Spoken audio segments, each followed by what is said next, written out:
하지 않습니까? 성공의 자리에서 당신은 무슨 생각을 합니까? 고난은 당신을 무너뜨릴 수 있습니까?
이 시간 우리 상한 마음과 통회하는 심령을 가지고 성령님의 도우심 따라 깨닫게 하여 주시는 잘못들을 가지고 회개하며 하나님의 용서와 긍휼을 간구하는 기도로 나아가겠습니다. 아버지,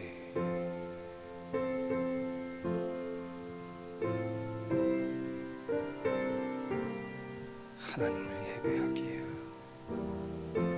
흩어졌던 주의 백성들이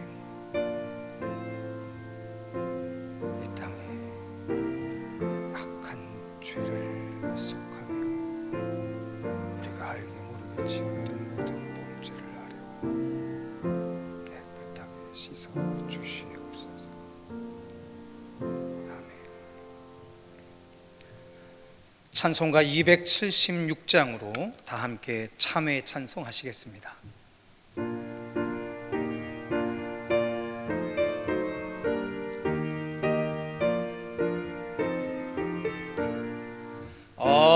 아버지여, 이 죄인을 용납하여 주시고 예수님의 이름으로 구원하여 주소서.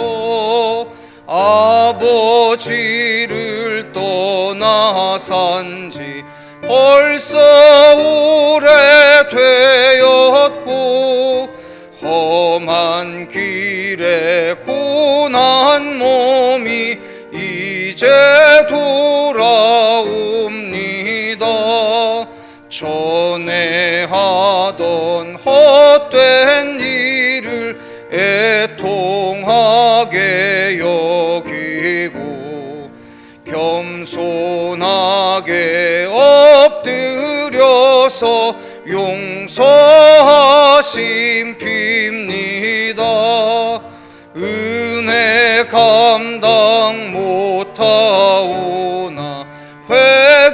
회개하는 영혼과 나의 약한 육신까지 감히 드리옵니다.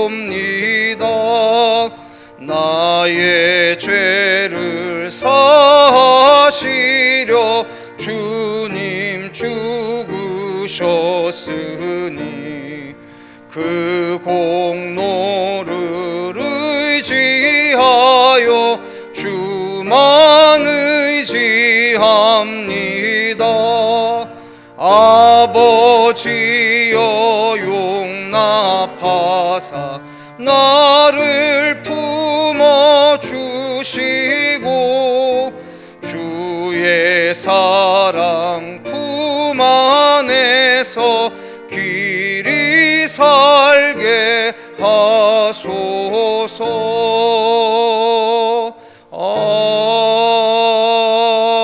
아멘. 기도하겠습니다. 사랑하는 주님, 세상의 혼돈과 난리의 소문 속에서도 오늘 하나님의 몸된 교회와 교회의 이름으로 불러 구분해 놓으신 사랑하는 성도들의 삶 위에 우리 주님, 우리를 위하여 십자가에 못 박혀 죽으신 거룩한 대속을 기념하는 종려의 주일에 이르기까지 우리를 이끄시는 종을 감사드립니다. 우리가 알게 모르게 하나님에게 범죄하였습니다.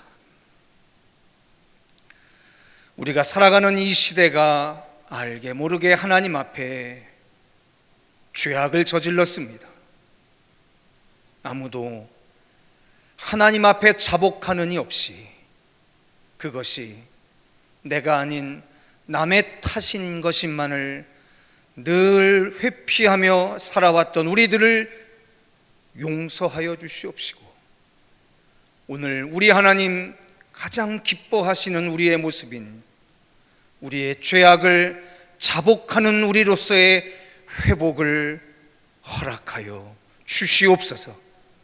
그리함으로 이 땅을 짓누르고 있는 모든 흉악의 결박이 2000년 전 우리를 위하여 십자가에 못 박혀 죽으신 우리 구주 예수 그리스도의 그 완전하신 대속의 사건을 믿는 그 믿음으로 오늘 우리와 교회와 이 민족과 이 열방이 우리를 짓누르는 모든 전염병의 세력으로부터, 우리를 떨어뜨리는 모든 흉악의 결박으로부터 완전한 평화와 나음을 덧입게 하여 주시옵소서. 오늘 주 앞에 세상의 모든 우려와 걱정을 뚫고 주의 몸된 처소에 나와 예배하는 사랑하는 주의 백성들과 흩어져 거룩한 예배의 공동체를 이루는 사랑하는 우리 성도들 위에까지 하나님의 놀라우신 은혜가 충만하게 임하여 주시기를 원하옵고, 그리스도 예수의 이름으로 간절히 기도하였사옵나이다. 아멘. 아버지,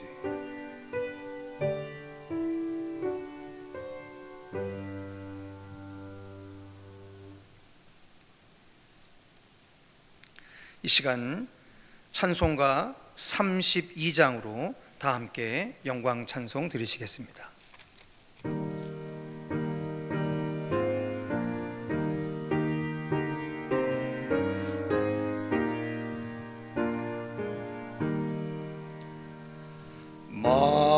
만유의 주제 존귀하신 예수, 사람이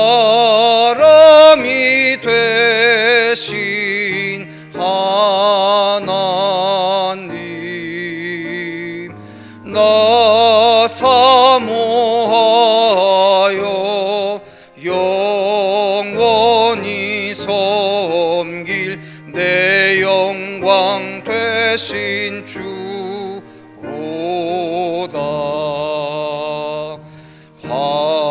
화려한 동산 무슨 무성한 저 수목 아름답고 묘하나 순전한 예수 더 아름다워 봄 같은 기쁨 주시네.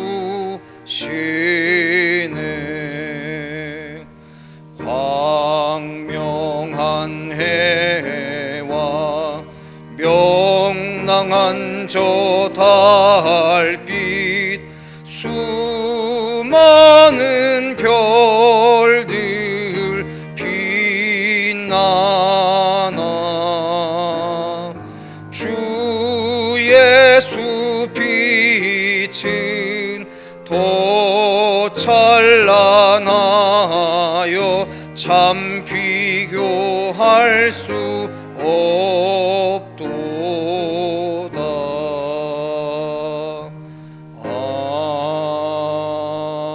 아멘. 이 시간 교동문 129번으로 다 함께 종려주일 성시교독하시겠습니다.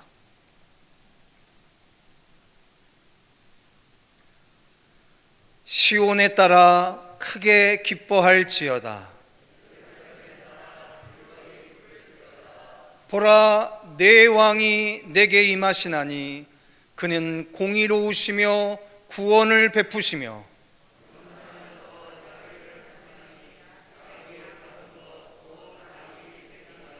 내가 에브라임의 병거와 예루살렘의 말을 끊겠고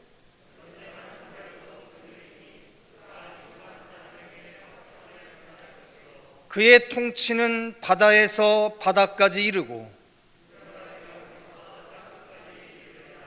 앞에서 가고 뒤에서 따르는 무리가 소리 높여 이르되 주의 이름으로 오시는 이여 가장 높은 곳에서 호산나 하더라. 아멘.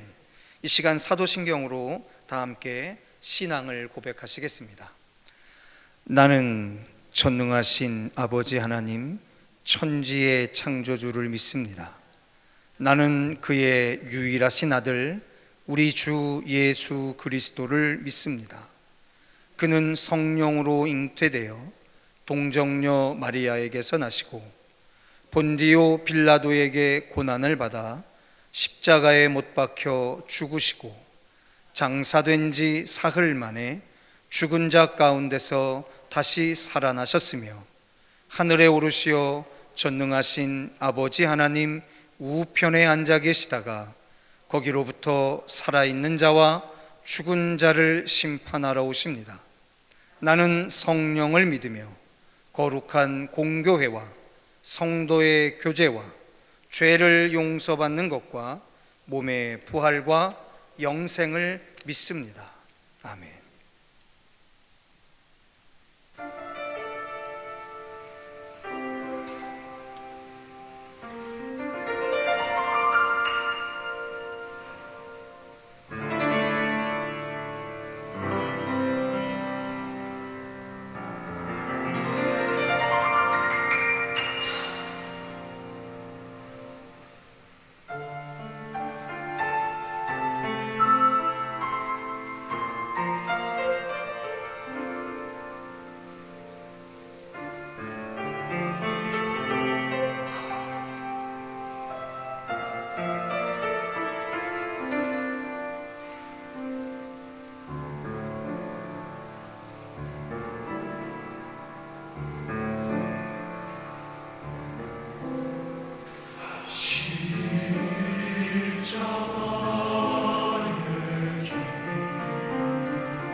기도하겠습니다. 갈 바를 알지 못하고 헤매고 있는 세월의 혼돈 속에서도 우리 청계 열린 공동체는 오늘 이곳에서 하나님을 예배합니다.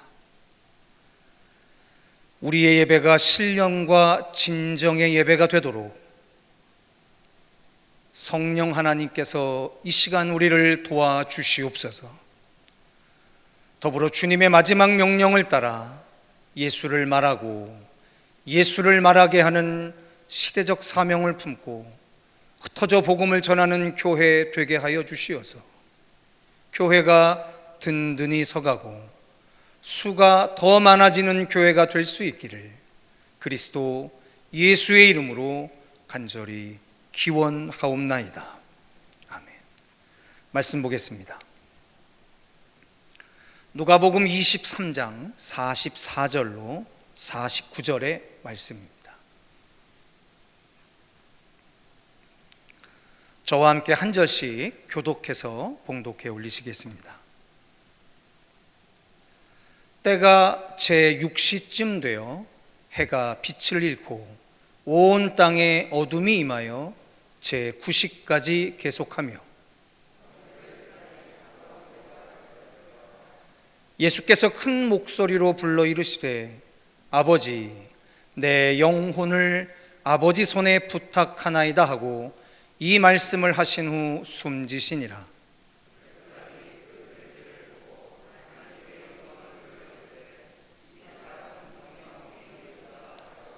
이를 구경하러 모인 무리도 그 된 일을 보고 다 가슴을 치며 돌아가고 예수를 아는 자들과 갈릴리로부터 따라온 여자들도 다 멀리 서서 이 일을 보니라.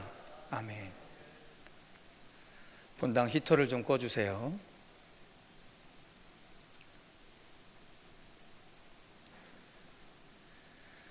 예수가 직접 선택해서 모든 것을 보여주고 가르쳤던 12 제자들 가운데서조차도 예수를 메시아라고 확신했던 사람은 아무도 없었다. 제자들에게 내 영혼이 근심에 쌓여 죽을 지경입니다 라고 고백하기도 하고 그가 이 지상에 오기 전에 이미 예정된 그 죽음 앞에서 할 수만 있다면 이 죽음의 잔이 저를 비켜가게 하소서 살려주소서라고 하면서 고통스러워하다가 끝내는 나의 하느님 어찌하여 나를 버리셨나이까라고 절망해 버리고 만다. 이와 같은 사실들은 예수 자신이 부활도 메시아로서의 역할에 대해서도 확신을 가지지 못했기 때문이 아니었을까? 불교인들에게는 예수의 죽음은 거의 아무런 감동도 주지 않는다. 감히 말한다면 오히려 평범하고 유치하게 보이기까지 한다. 이러한 상황에서 불교인들에게 무엇보다도 불가사의하게 보이는 것은 어떻게 해서 기독교인들은 성경 속의 그 불투명한 예수라는 인물과 그리고 그와 관련된 그와 같은 황당한 사건들을 가지고 그렇게도 확고부동한 구세주의 상을 세울 수 있었는가 하는 점이다. 한 스님이 세미나에서 발표한 글의 일부입니다. 스님에게 예수님은 당황스러운 존재였었습니다. 그런 예수님을 구세주로 믿는 기독교인들은 황당한 존재들이었었습니다. 스님은 성경에 분명히 기록되어져 있는 말씀들을 들어서 예수님의 언행을 인간의 영웅보다도 못한 참 비영웅적이라고 비판을 했던 거죠. 스님의 말씀대로만 하자면 예수님은 십자가에서 버림받았다라고 신세한탄을 하신 거고 목마르다고 투정을 부리시는 참 한심하기 짝이 없는 그런 사람이었습니다. 스님이 언급하신 그런 해석은 십자가의 가상칠언을 특별한 구속적 의미가 있는 선언이라고 생각하지 못하고 그냥 일반적인 언어로 이해할 때 충분히 가능한 해석이지요. 실제로 예수님은 고민하고 슬퍼하셨습니다. 예수님은 십자가 위에서 하나님께서 왜 자신을 버리셨나이까라고 울부짖었고 목마르다고 외치셨습니다. 인간적인 눈으로 볼 때 십자가는 이 당황스럽다 못해 참 황당한 사건이 아닐 수가 없지요. 특별히 겟세마네 동산에서의 그 마지막 날 밤에 예수님은 인간이 나타낼 수 있는 가장 처절함의 극치를 보여주십니다.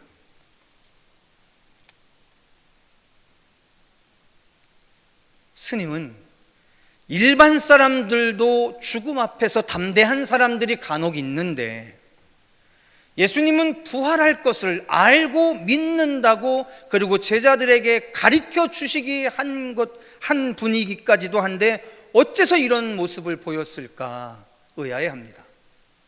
정말 하나님의 아들이고 능력이 있다는 주장이 맞는 거야? 라고 묻고 있는 거죠. 그런데 스님은 결론적으로 더 큰 질문을 하고 있는 겁니다. 도대체 어떻게 멀쩡한 사람들이 이런 유치한 예수를 신격화하고 구세주라고 믿고 찬송하고 떠들고 있느냐는 거예요.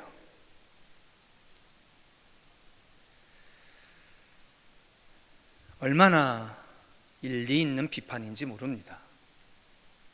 근데 안타까운 건 이 스님께서 조금만 인내를 가지고 성경을 읽어주셨으면 참 좋았을 뻔했다라는 생각이 듭니다. 왜냐하면 말입니다, 스님께서 지금 비판하고 계시는 그 예수님의 나약해 보이는 모습 말입니다, 이것은요 딱 한 분에게만 보이는 예수님의 모습입니다.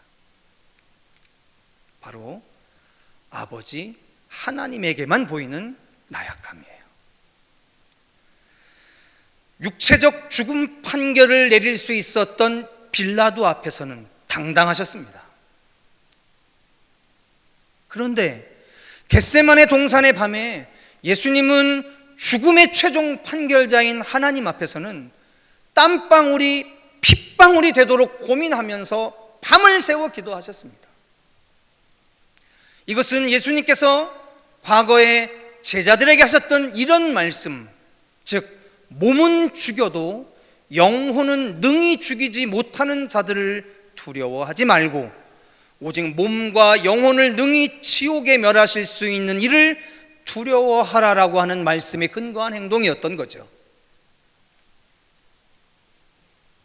예수님은 자신의 생사 여탈권을 쥐고 있는 것 같은 총독 빌라도하고의 대화에서는 그것을 분명히 하셨습니다. 남들 같으면 살려달라고 애원했을 텐데 예수님은 그러지 않으셨어요. 빌라도가 묻습니다. 너는 어디로부터냐? 예수님이 대답 안 하세요. 그러자 빌라도가 조급한 마음으로 또 묻습니다. 내게 말하지 아니하느냐? 내가 너를 놓을 권한도 있고 십자가에 못 박을 권한도 있는 줄 알지 못하느냐? 다그치듯이 묻습니다. 그때야 예수님께서 비로소 답을 하세요. 예수께서 대답하시되 위에서 주지 아니하셨더라면 나를 해할 권한이 없었으리니 그러므로 나를 내게 넘겨준 자의 죄는 더 크다, 이렇게 말씀하십니다. 예수님은 딱 한 분에게만 연약할 줄 아는 분이셨어요. 근데 여러분 이거 되게 중요합니다. 예전에 제가 즐겨보던 한 드라마에서 이런 장면이 나옵니다. 어린 딸의 눈에 비친 아버지와 아버지의 형제들의 모습을 잠깐 묘사를 했어요. 어느 날 자기가 이렇게 늘 껴안고 자고 전 만지고 자던 할머니가, 친할머니가 돌아가셨어요. 그래서 너무너무 슬픈 마음을 가지고 시골에 있는 할머니 장례식장으로 갑니다. 그런데 자기 아버지와 자기 고모들과 삼촌들이 그 장례식장에서 벌이는 모습에 대해서 막 혀를 쩍쩍 차는 거예요. 고모들은 찬 반지가 이게 다이아 몇 부다, 이게 얼마짜리다, 장례식장에서 그러고 한 적이 있고, 아버지는 서울대학 간 자기 큰딸 불러다가 장례식장에 온 여러 동네 어른들한테 얘가 그 공부 잘하는 내 딸이라고 자랑질이나 하고 있고 막 그러는 거예요. 어린 딸의 눈에 비친 아버지와 그리고 고모들, 삼촌들의 모습은 한심하기 짝이 없었습니다. 그런데 얼마 후에 캐나다에 사는 큰아버지가 오셨어요. 그랬더니 그 한심하기 짝이 없던 아버지와 고모들과 삼촌들이 그 큰아버지를 붙들고 대성통곡을 하고 웁니다. 오빠, 형, 이제 우리 어떻게 사냐고. 엄마가 돌아가셔서 우리 어떻게 사냐고 막 웁니다. 그때야 비로소 그 어린 딸이 속물처럼 보였던 아버지와 아버지의 형제들의 정체를 정확히 알게 돼요. 내가 마음 놓고 울 수 있는 사람이 따로 있는 거죠. 내가 아무리 강해도 그 사람 앞에서는 약하게 하는 그 한 사람쯤은 있는 거죠. 제가 예전에 형제들 간에 갈등들이 많았을 때, 이 형제들의 갈등은 대부분 어디에서 오냐면, 맏아들보다 잘된 지차들이 맏자식보다 잘된 사회적 어떤 경력을 가지고 집안에서도 맏이 역할을 하려고 해요. 그래서 갈등이 생깁니다. 사회에서 성공하고 사회에서 지도적인 위치를 차지한 것은 그냥 거기에서 발휘하면 되는데, 그 성취감을 가지고 가족 공동체 내에서도 자기보다 덜 성공한 맏형보다 더 주도적인 역할을 하려고 하다가 집안이 참 흉악한 꼴을 보게 되는 경우를 많이 봐요. 참 지혜롭지 못합니다. 자, 성도 여러분, 예수님은 항상 아버지 하나님과 연관하면서 그의 인생을 살필 줄 아셨었어요. 빌라도는 예수님께 죄가 없다는 것을 3번씩이나 선포했지만 눈앞에 보이는 사람들의 함성 때문에 끝내 침묵하시는 예수님을 십자가에 못 박도록 판결을 하지요. 그런데 이런 상황 속에서도 예수님께서는 살려달라고 애원하는 흔적이 1도 없습니다. 그런데 육체뿐 아니라 영혼 전체를 주관하고 계시는 아버지 하나님께는 고민뿐만 아니라 그 더한 모습으로도 나갔던 거죠. 그 사실을 성경에서는 히브리서에 이렇게 이야기해주고 있습니다. 그는 육체에 계실 때에 자기를 죽음에서 능히 구원하실 이에게 심한 통곡과 눈물로 간구와 소원을 올렸고 그의 경건하심으로 말미암아 들으심을 얻었다라고 이야기합니다. 예수님은 울어야 할 대상을 알았어요. 아무에게나 울지 않았어요. 해봐야 소용없거든요.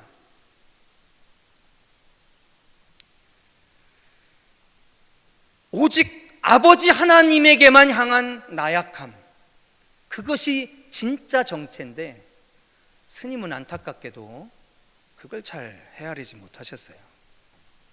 그런데 오늘 예수님께서 십자가에서 최후의 말씀을 하십니다. 그 최후의 말씀을 저를 따라 한번 해보실까요? 아버지, 한번 더 크게요. 아버지, 내 영혼을 아버지 손에 부탁하나이다. 우리 한 번에 다 해볼까요? 아버지, 내 영혼을 아버지 손에 부탁하나이다. 그것도 큰 소리로 말씀하셨다라고 성경이 기록해주고 있습니다. 도대체 어디에서 힘이 나셨는지 모르겠어요. 육체적인 모든 고난의 최정점에 큰 소리로 아버지 내 영혼을 아버지 손에 부탁하나이다라고 이야기하셨다라고 성경이 기록해줘요. 오늘 종료주일의 이 아침에 이 간절한 주님의 음성이 저와 여러분의 음성이 되기를 주님의 이름으로 축원합니다. 이유가 있습니다. 우리는 지난 6주간 가상칠언에 담겨져 있는 예수님의 십자가에서의 말씀이 단순히 인간적인 호소가 아니라 이미 700여 년 전에 예수의 조상으로 살았던 다윗에 의해서 노래되어졌던 시편의 일부라는 사실을 우리는 하나하나 묵상하면서 왔습니다. 그 맥락 안에서 이 마지막 7번째의 말씀도 살펴보셔야만 합니다. 바로 시편 31편의 5절에 이렇게 나옵니다.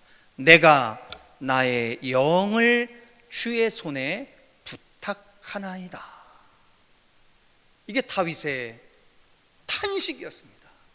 즉 예수님께서 지금 십자가에서 항하고 계시는 마지막 7번째의 말씀은 그의 육신의 조상으로 알려져 있는 다윗이 시편 31편에서 이미 던진 말이라는 거예요. 여러분 아시죠? 다윗도 하나님 앞에서만큼은 한없이 연약할 줄 알았던 인생입니다. 예수님처럼 말이죠. 그의 시편을 읽다 보면 그래서 이 사람이 진짜 왕 맞아? 왕의 인생이 이런 거 맞아? 왕이 이렇게 한탄하고 살아가는 게 맞아? 라고 할 정도로 참 비참합니다. 시편 31편에 다윗이 스스로의 형편을 이야기하는 장면을 우리 다 같이 화면을 참조하셔서 한 목소리로 함께 읽어보시겠습니다. 같이 읽겠습니다. 시작. 여호와여 내가 고통 중에 있사오니 내게 은혜를 베푸소서. 내가 근심 때문에 눈과 영혼과 몸이 쇠하였나이다. 내 일생을 슬픔으로 보내며 나의 연수를 탄식으로 보내며 내 기력이 나의 죄악 때문에 약하여지며 나의 뼈가 쇠하도소이다. 내가 모든 대적들 때문에 욕을 당하고 내 이웃에게서는 심히 당하니 내 친구가 놀라고 길에서 보는 자가 나를 피하였나이다.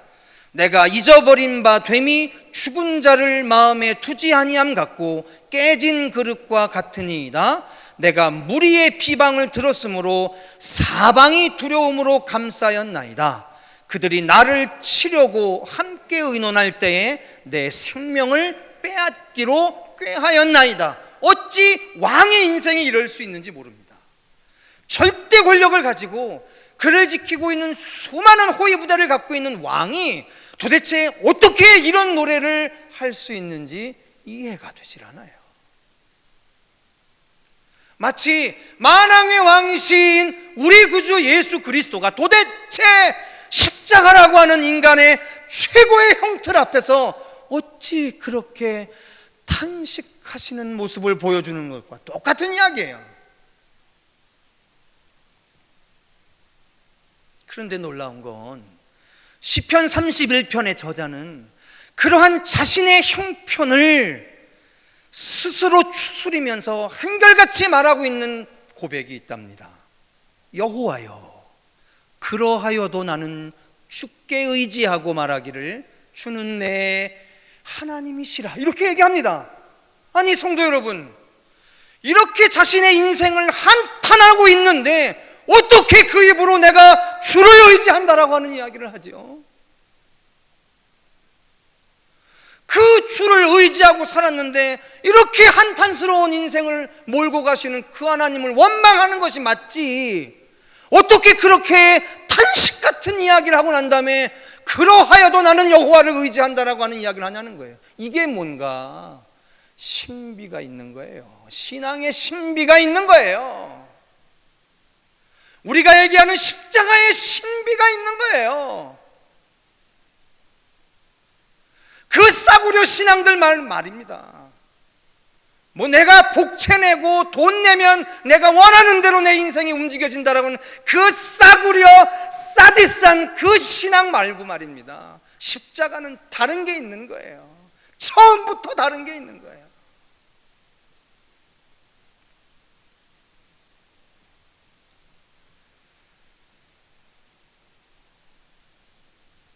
하나님과 단절된 것처럼 보이는 현실 속에서도 여전히 예수님처럼 다윗은 하나님에게로만 돌아옵니다. 그러면서 이 시편 31편의 맨 마지막에 도대체 내 영혼을 주께 맡기나이다라고 탄원했던 그 이유를 마지막 24절에 이렇게 밝히고 있답니다. 여호와를 바라는 너희들아, 강하고 담대하라. 자신의 일평생을 짓누를 수 있을 것 같은 세상의 권세에 굴복하지 아니하고 우리가 세상을 향해 취해야 할 유일한 신앙적 자세를 다윗의 시편을 통해서 지금 주님은 말씀하고 계시는 겁니다. 당신의 육체적 죽음을 목격하고 있는 제자들에게 남기시는 주님의 최후의 말씀은 강하고 담대하라는 거였었어요. 이것이 연약함의 최후처럼 보이는 십자가의 마지막 말씀, 아버지 내 영혼을 아버지 손에 부탁하나이다의 의미였던 거예요. 성도 여러분, 강하고 담대하라고 하면 생각나시는 사람과 상황이 있으시죠? 바로 여호수아입니다. 7년 반에 걸친 정복전쟁을 위해서 요단강을 건너가는 것을 앞두고 있는 이스라엘의 총지도자 여호수아에게 어느 날 하나님이 나타나셔서 직접적으로 말씀해 주시죠. 다 같이 화면을 참조하셔서 저와 함께 한 절씩 교독하겠습니다. 제가 5절, 여러분이 6절 이렇게 한 절씩이요. 내 평생에 너를 능히 대적할 자가 없으리니 내가 모세와 함께 있었던 것 같이 너와 함께 있을 것임이니라. 내가 너를 떠나지 아니하며 버리지 아니하리니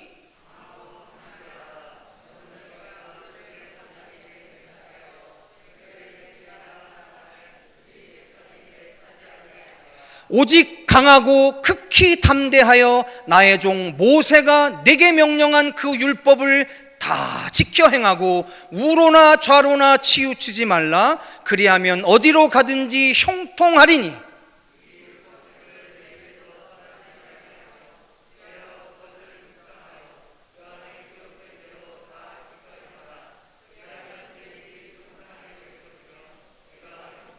함께 하겠습니다. 내가 내게 명령한 것이 아니냐? 강하고 담대하라. 두려워하지 말며 놀라지 말라. 내가 어디로 가든지 네 하나님 여호와가 너와 함께 하느니라 하시니라. 아멘.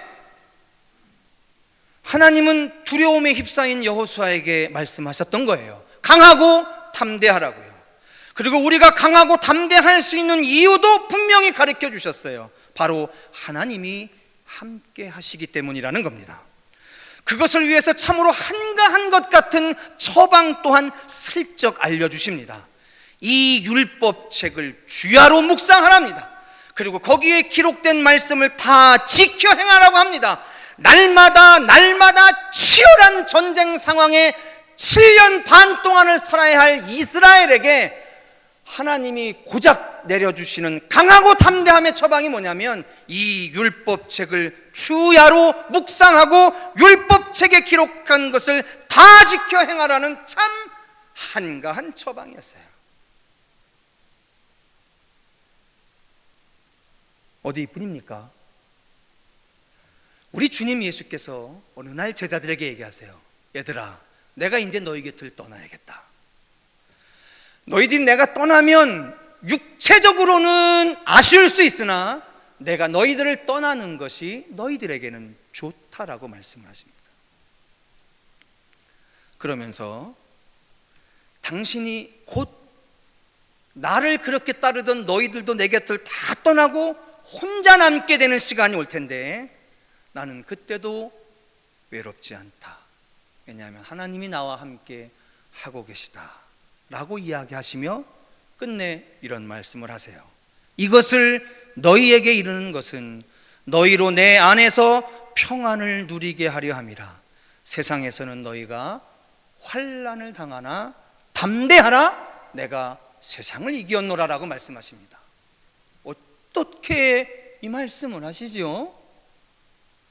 당신이 제자들 곁을 떠나 십자가에서 죽임을 당하시는 상황이고, 그 상황을 당신이 말하실 때도 환난을 당한다라고 이야기하시면서 어떻게 환난을 당하는 제자들에게 담대하라라고 하시죠?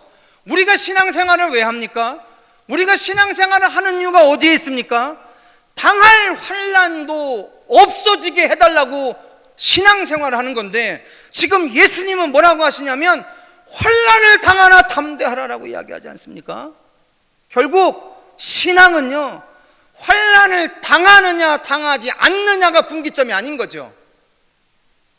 신앙은 당할 수밖에 없는 환난 앞에서 네가 움츠리고 두려워 도망갈 거냐, 하나님에게 피할 거냐에 대한 그 분기점이 신앙인 거죠.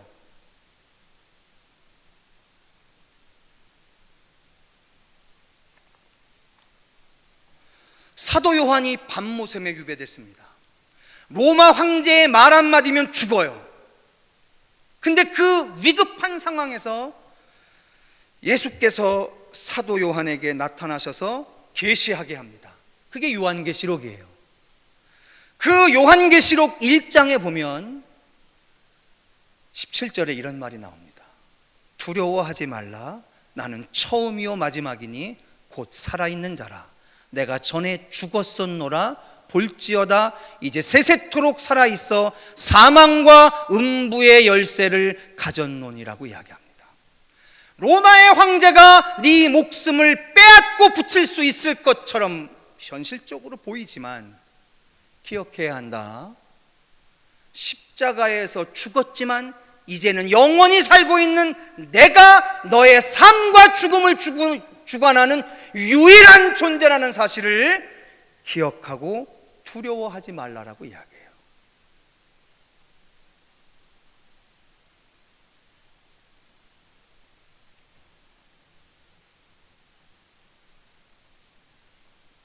우리가 살아갈 어떠한 인생의 순간에서도 마지막까지 지켜내길 원하시는 삶의 모습이 있어요. 강하고 담대하라는 거죠. 왜냐하면 아닌 것 같지만 그 환난의 때에, 그 상황에 하나님이 우리와 함께 하시기 때문입니다. 근데 성도 여러분, 시편 31편 안에는 정말로 신비한 다윗의 깨우침이 기록되어 있어요. 우리 그 말씀 마지막 한번 보실까요? 다 같이 화면을 참조하셔서 시편 31편 19절의 말씀을 함께 읽겠습니다. 같이 읽습니다. 시작. 주를 두려워하는 자를 위하여 쌓아두신 은혜, 곧 죽게 피하는 자를 위하여 인생 앞에 베푸신 은혜가 어찌 그리 큰지요. 한 번 더 읽겠습니다. 시작. 주를 두려워하는 자를 위하여 쌓아두신 은혜, 곧 죽게 피하는 자를 위하여 인생 앞에 베푸신 은혜가 어찌 그리 큰지요. 할렐루야. 성도 여러분, 주를 두려워하는 자에게 쌓아두신 은혜가 있답니다. 근데 여러분들은 두려워하는 존재에게 뭘 자주 하시나요? 우리 성도들이 가끔 저한테 그럽니다. 목사님이 어려워서 말을 못하겠다고. 되게 겸손하고 맞는 얘기하지만 참 비성경적인 얘기예요. 주를 두려워하는 자들이 하늘에 쌓아두신 은혜를 입기 위해서 그들이 하는 행위를 다윗은 뭐라고 이야기하냐면 죽게 피한다라고 이야기를 해요. 다윗의 생애는 고난이 없었기 때문에 위대한 인생 아니었었습니다. 다윗의 인생은 그를 따르는 무리가 많아서 위대한 인생이 아니었었습니다. 다윗의 인생은 그가 이루어놓은 업적이 많아서 위대한 인생이 아니었습니다. 적어도 그의 인생의 결론으로 보자면 그는 인생의 문제가 생길 때마다, 환난이 닥칠 때마다, 고난이 닥칠 때마다 그는 하나님에게 피할 줄 아는 인생이었다는 사실이에요.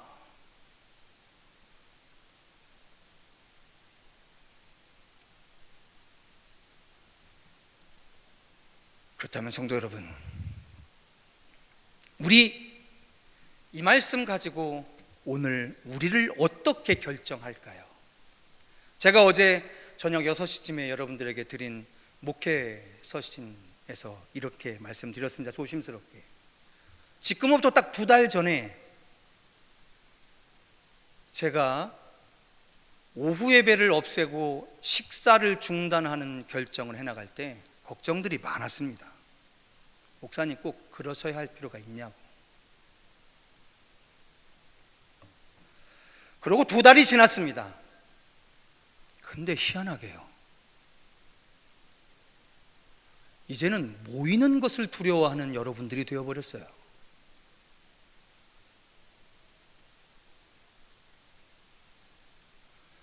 자, 3월 둘째 주까지, 3월 마지막째 주까지, 4월 5일까지, 또 4월 19일까지, 세상의 예측은 그 정도 수준입니다.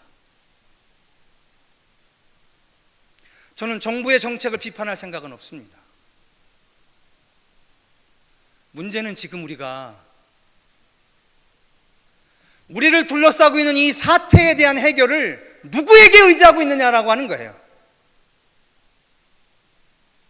정부의 보건당국자가 하는 말, 그들의 판단이 우리 전체의 삶을 주관할 수 있습니까? 우리는 지금 이 사태의 극복을 위해서 모든 고난과 환난이 있을 때 하나님에게 피할 줄 알았던 인생, 주야로 하나님의 말씀을 묵상하라고 권면되어졌던 그 인생 앞에 우리는 지금 얼마나 떳떳하게 서 있느냐는 거예요.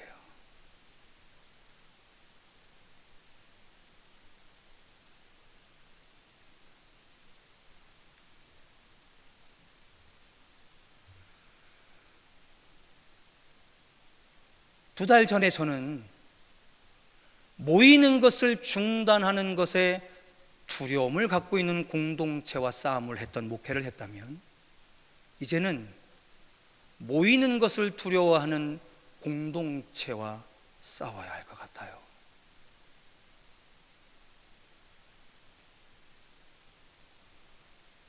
강화된 방역 조치 조건들이 추가가 됐습니다. 성도께서 오늘 들어오실 때 예배하기 전에 1층과 2층에 있는 그 위에 자기 이름을 꼭 적어 놓으시는 것, 이건 상당히 중요한 조건입니다. 그리고 또 한 가지가 각 교회마다 이제 방역 책임자를 세워야 하는 그 조건이 추가가 됐습니다. 나머지 것들은 아주 훌륭하게 처리하는데, 그 추가된 2차 강화 조치의 그 방역 책임자도 우리 교회는 지금 선도적으로 잘하고 있습니다. 우리 목회자들이 지하 2층부터 지상 6층까지 동사무소에서 소독 시설을 빌려다가 꼼꼼히 전체 바닥을 다 소독을 했습니다. 우리 성도들께서도 강화된 조건을 가지고 몸에 좀 이상이 있으시면, 혹시 너무 고령이시거나 이 전염병에 노출될 어떤 취약한 조건을 갖고 계신 분들은 자발적으로 출입을 자제해 주시기도 해야겠지만, 여러분, 다른 때가 아닌 우리의 그분의 상하심과 그분의 찔리심으로 말미암아 우리에게 임한 완전한 평화와 나음을 소망하는 종료주일의 절기에, 저는 여호수아에게 권면했던 것처럼 다윗의 삶이 우리에게 교훈해 주고 있는 것처럼 우리의 모든 인생의 문제를 안고 하나님 앞에 피하려고 합니다. 고쳐달라고. 회복하게 해달라고.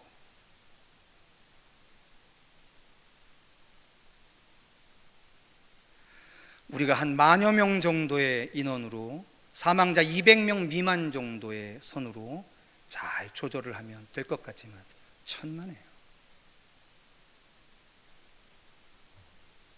앞으로 이것과 싸워야 할 시간과 환경들은 녹록지 않습니다.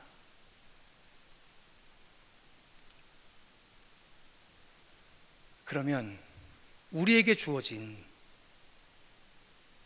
참으로 특별하고도 독특한 힘이 있지 않습니까? 깨어서 하나님한테 기도하고 소원하고 바라고 원하고, 그렇게 이 거룩한 회복의 길에, 예배자로서의 회복의 길에 성령께서 주시는 각자의 어떤 영감을 가지고 그렇게 하나씩 하나씩 회복의 길로 함께 해주실 수 있기를 주님의 이름으로 부탁드립니다. 기도하겠습니다.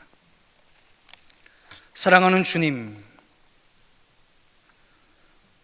눈에 보이지도 않고 손으로 만질 수도 없는 전염병의 세력이 수천 년간 주의 이름으로 이루었던 거룩한 공동체의 존재의 기초들을 흔들어대고 있습니다.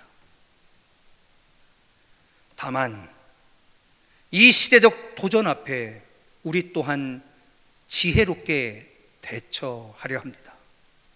하지만 그 지혜로운 대처가 우리의 인간적인 지식을 뛰어넘어 우리 안에 주신 영적인 거룩한 힘으로 더하게 하여 주시어서 우리에게 완전한 평화, 완전한 나음의 권세를 덧입는 위대한 은혜를 경험케 하여 주시옵소서.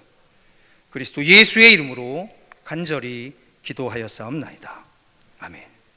이 시간 찬송가 51장 찬송하시면서 준비한 예물 하나님 앞에 올리시겠습니다.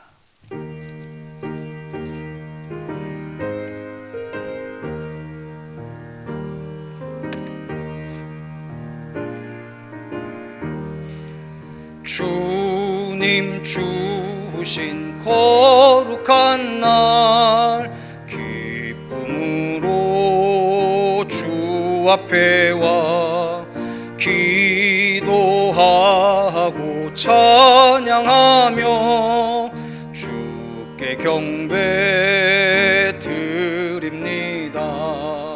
내게 주신 귀한 물질 하나님께 드리오니 기뻐 받을 제물로서 연락되게 하옵소서. 내게 있는 귀한 것을 주님 앞에 다 바쳐도 주님 주신 큰 사랑엔 부족할 것뿐입니다. 구원하신 나의 주님 크신 은혜 생각하면 주께 힘써 바치겠네. 아까울 건 무엇이랴. 내가 받은 모든 것은 하나님의 선물이니 마음과 뜻 다하여서 겸손하게 드립니다. 주님 기뻐 받으시니 바치는 나 즐겁도다.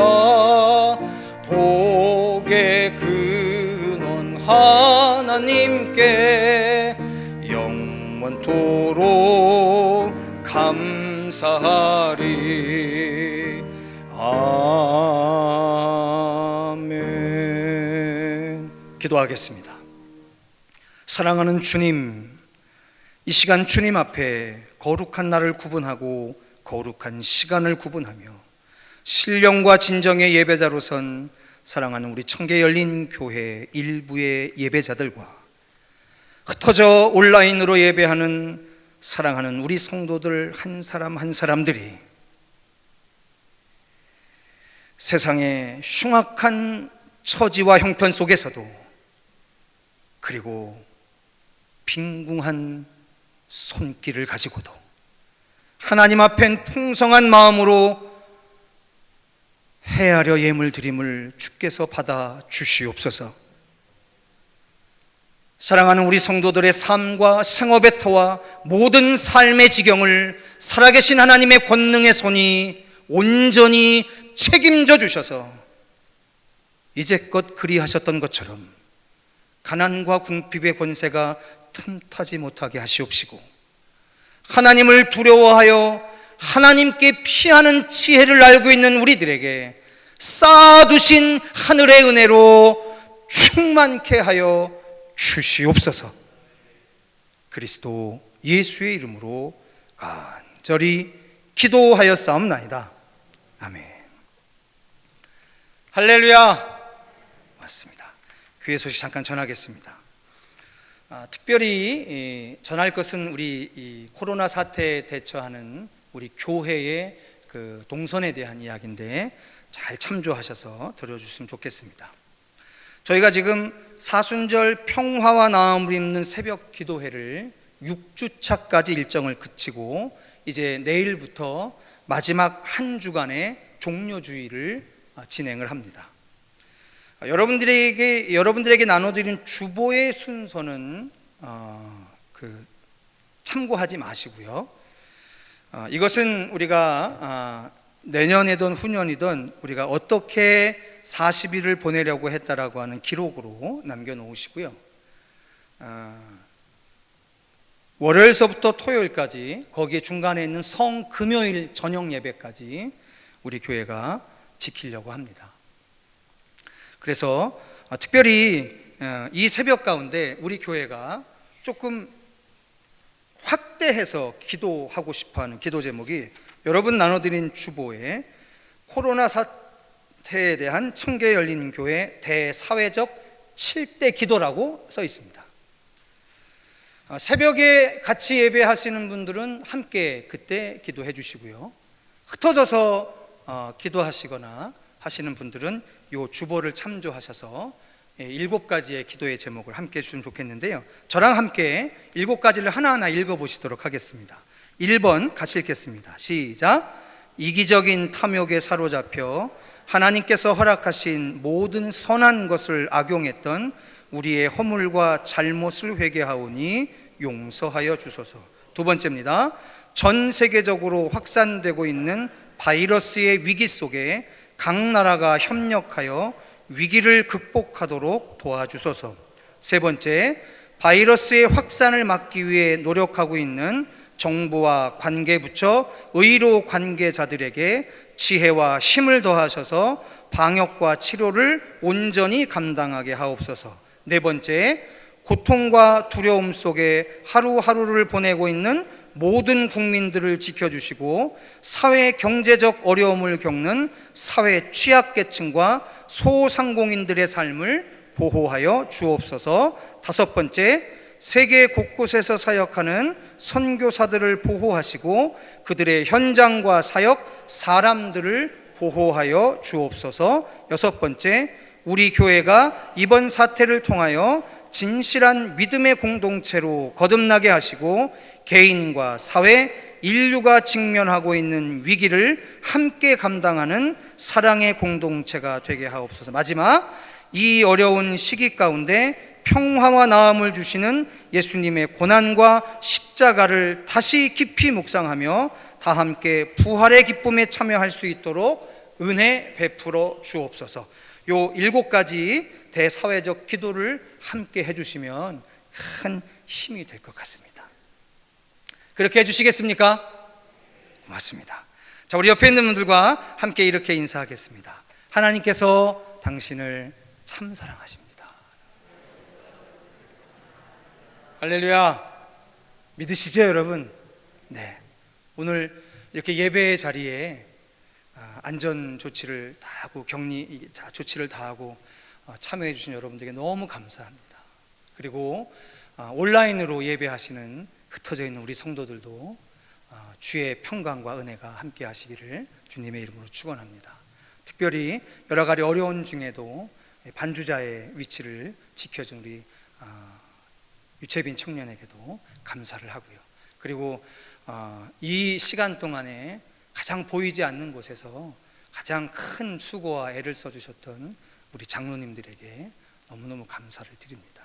여러분, 우리 함께 힘내서 기도하면서 그리스도의 보혈의 능력이 주시는 거룩한 능력을 덧입어서 꼭 승리할 수 있기를 기원드립니다. 우리 다 같이 자리에서 일어나셔서 찬송가 1장 후에 송용하겠습니다.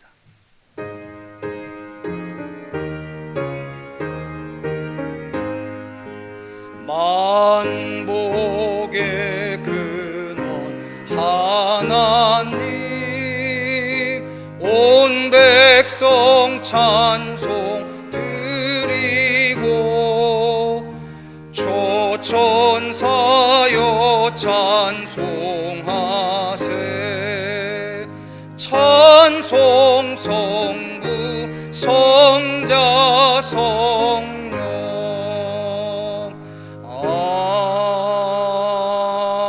아멘. 지금은 우리 구주 예수 그리스도의 은혜와 하나님 아버지의 무한하신 사랑과 성령님의 교통 감화 그리고 그 충만하심이 칠흑같이 어두운 세월 속에서도 오직 우리가 두려워하고 우리가 경외하는 유일한 분 하나님에게 피할 줄 아는 지혜로 오늘 종료주일의 아침을 예배하고 그리고 세상에 나아가 강하고 담대함으로 살아낼 사랑하는 우리 청계열린교회 일부의 예배자 그 한 사람 한 사람 머리 위와 그리고 이 모양 저 모양의 사정으로 흩어져 온라인으로 예배하는 사랑하는 우리 성도들 그 한 사람 한 사람 머리 위에까지 이제로부터 영원토록 함께하여 주시기를 간절히 축원하옵나이다. 믿습니다.